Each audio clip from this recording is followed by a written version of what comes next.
টাকা হাওলাদ নেওয়ার সময় পায়ে ধরে, আবার টাকা চাইলে সে ঝাড়ি মারে।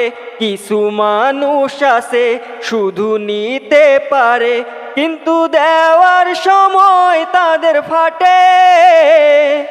ও